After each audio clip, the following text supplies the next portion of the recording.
Hi everyone, and welcome to part 2 of our video on the language of the dramatic.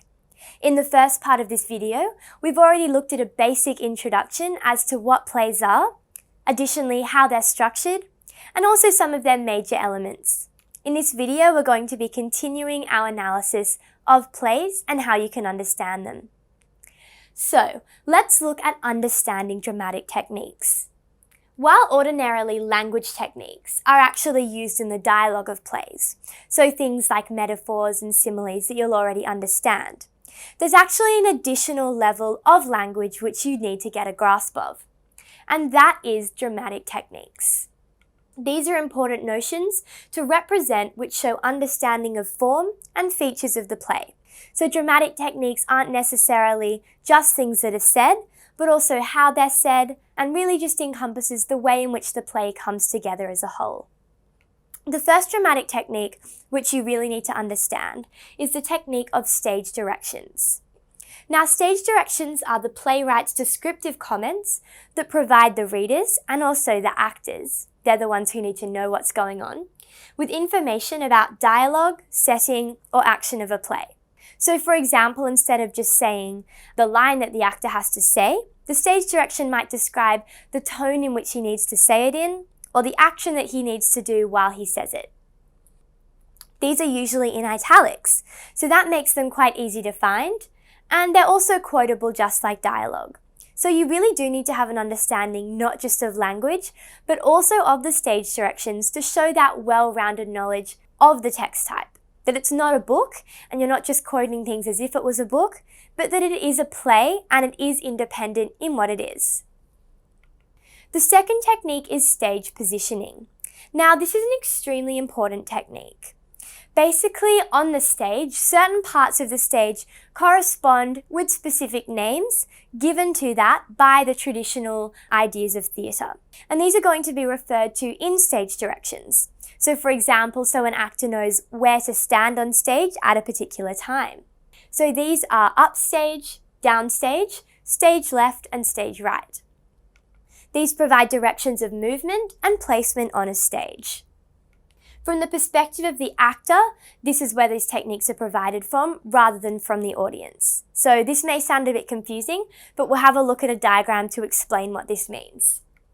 So when we're actually looking at the stage, you'll see in this picture, what you see as your right is actually considered stage left. Because if you imagine that I'm the actor standing on the stage, my left is going to be what's considered your right, and my right will be your left. So when we're referring to stage right or left, remember to swap them around from what your perspective would be.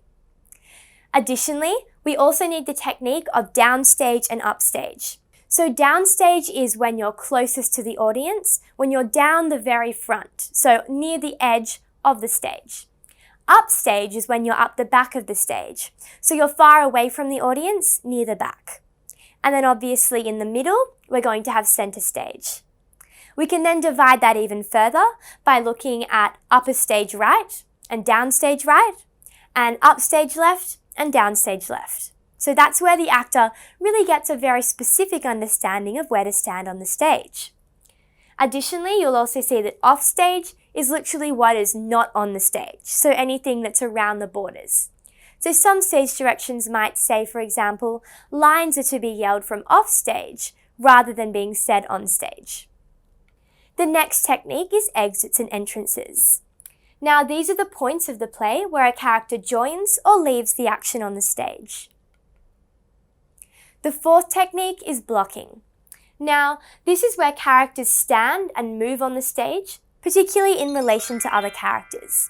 So blocking is literally the way they move. You know, for example, they walk this way, they shake this person's hand, they slouch at this point, all literally the things that the characters do in order to provide characterization. This links very specifically to the fifth technique, which is gesture. This is where the physical movements of a character are really emphasized. So while blocking is more obvious movements, gesture are more subtle things that the individual actors might do. This reveals the character's status. For example, facial expressions and movements will tell you how they're feeling and what they're thinking.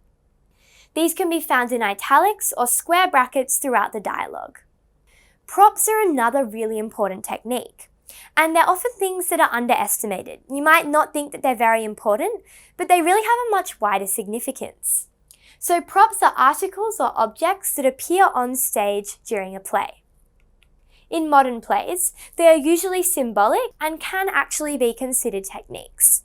So props aren't just objects, they are generally a metaphor for something that character represents.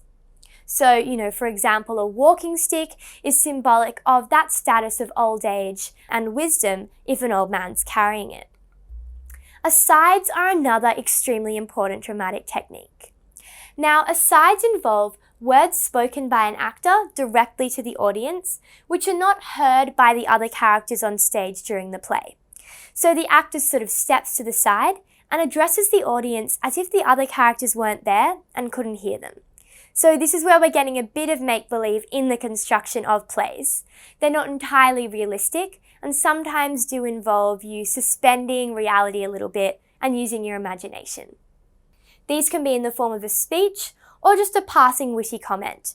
So they could step aside and deliver a monologue or just kind of say a sneaky comment off to the side.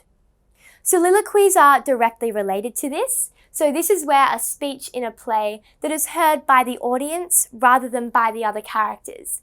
And it's delivered on stage and plays an extremely important role in representing who that character is and what they stand for and what they're feeling.